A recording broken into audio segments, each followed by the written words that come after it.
Due Diligence Presentation for Uncle Xavier by Rebecca Lee Smith, student number 2920163. Hi Uncle Xavier, I've put together this presentation for you on due diligence to hopefully make your decision as to whether you should buy a franchise or set up a new independent business for your gourmet pizza shop. If there's anything additional you'd like to know about after you watch this, please let me know. The process of due diligence is extremely beneficial for both you, Uncle Xavier, and the party you might be purchasing from.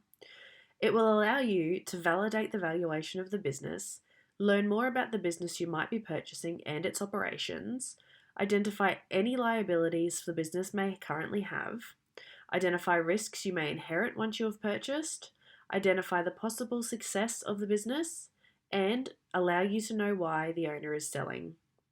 Ideally, the business you'll be buying will have an electronic data room that hosts all their due diligence material. You will be able to view and download documents, track access to documents, and set rules for who will be able to access the room. So, who should perform due diligence and when? You should perform due diligence, Uncle Xavier, and all the information you require should be freely available through an electronic data room. It should raise red flags to you if the seller isn't able to produce the required documents I will tell you about soon. You can assign a commercial lawyer to perform due diligence for you, and it should always happen prior to the purchase. The end goal of due diligence is to make sure that all legal and financial issues are in order and that there are no unpleasant surprises should you go through with the purchase. Research prior to purchasing a franchise or independent business is vital. Market research will be an excellent way to gain further insight into the business you are looking to purchase. Being aware of your competition in the intended market will allow you to make an informed decision prior to purchasing. Other business owners and current employees may even have further information for you on the business you intend to buy. You should also perform a basic Google search to check for online reviews to check the reputation of a current franchise or business. Of course, you should also seek professional advice from a commercial lawyer and a business accountant. In this slide, I've put together 6 steps for successful due diligence for you. First, you need to evaluate your goals. Are you buying the business for the right reasons, and what are your goals for the business? 2, analyze the current business financials. For example, the balance sheets, income statements, revenue, profit and loss growth trends, short and long-term debts, and tax forms.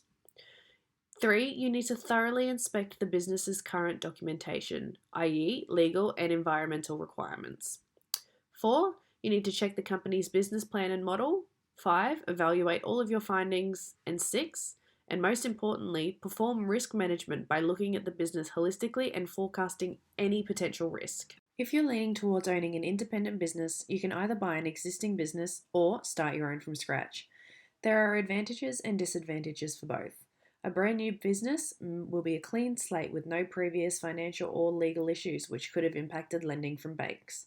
But on the flip side of that, the established business you're purchasing may already have an excellent and devoted customer base that will get your business rolling. So, the big question for you, Uncle Xavier, is, should you buy a franchise or an independent business? With an independent business, you can either buy an existing business or start your own from scratch, which I discussed in the previous slide. There are advantages and disadvantages for both. You need to weigh up which best meets the needs of your gourmet pizza shop. For example, in a franchise, there is marketing done behind the scenes by the franchisor for you. But on the downside, there's less freedom and flexibility, and you will have contractual obligations. With an independent business, there will be room for creativity, all profits are yours, and the risk is probably a bit higher. There is also no immediate brand recognition, and you will require your own marketing. Further considerations when choosing franchise or independent. As a franchise, there are laws that will be required to follow, including the Franchise Code of Conduct and the Australian Consumer Law.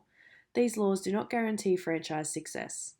Franchising is very different to owning your own business and can be extremely restrictive. Franchisors will generally determine the products or services you offer and where you can source them from. There will also be extensive startup costs that need to be considered.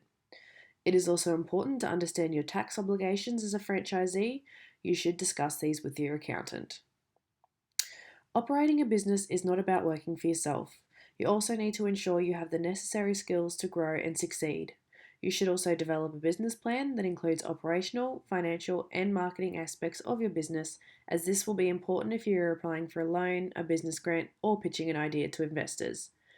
You should also recognize the risk of going out on your own and consider what you would do during a natural disaster if you are no longer able to run your business or when you retire. Additionally, as a business owner, you should determine your business structure.